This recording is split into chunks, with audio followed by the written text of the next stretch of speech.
no gods, no life after death, no ultimate foundation for ethics, no ultimate meaning in life, and no human free will are all deeply connected to an evolutionary perspective.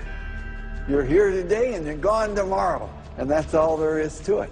Dr. Will Provine, professor of the history of biology at Cornell University, gave us another disturbing glimpse into where Darwinism can lead.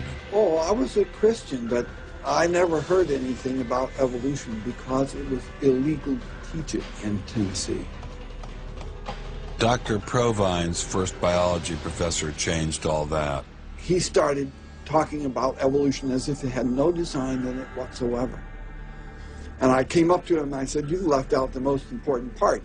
And he said, "If you feel the same way at the end of one quarter, I want you to stand up in front of the students in this class and tell them this deep lack in evolution."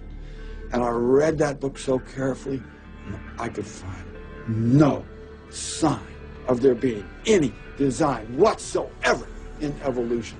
And I immediately began to doubt the existence of a deity. But it starts by giving up an active deity.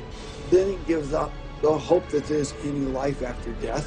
When you give those two up, the rest of it follows fairly easily. You give up the hope that there's an imminent morality. And finally, there's no human free will. If you believe in evolution, you can't hope for there being any free will.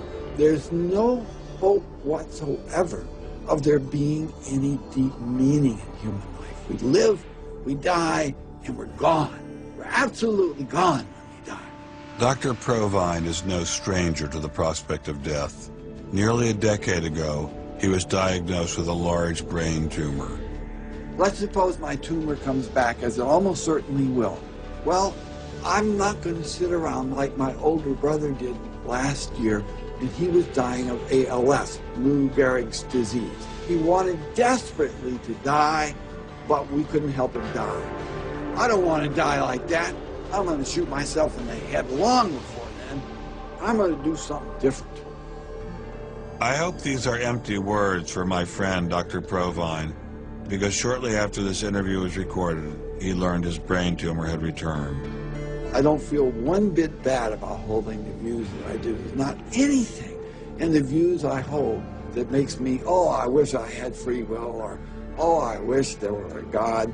I don't ever wish that. Dr. Provine's deconversion story was typical amongst the Darwinists we interviewed.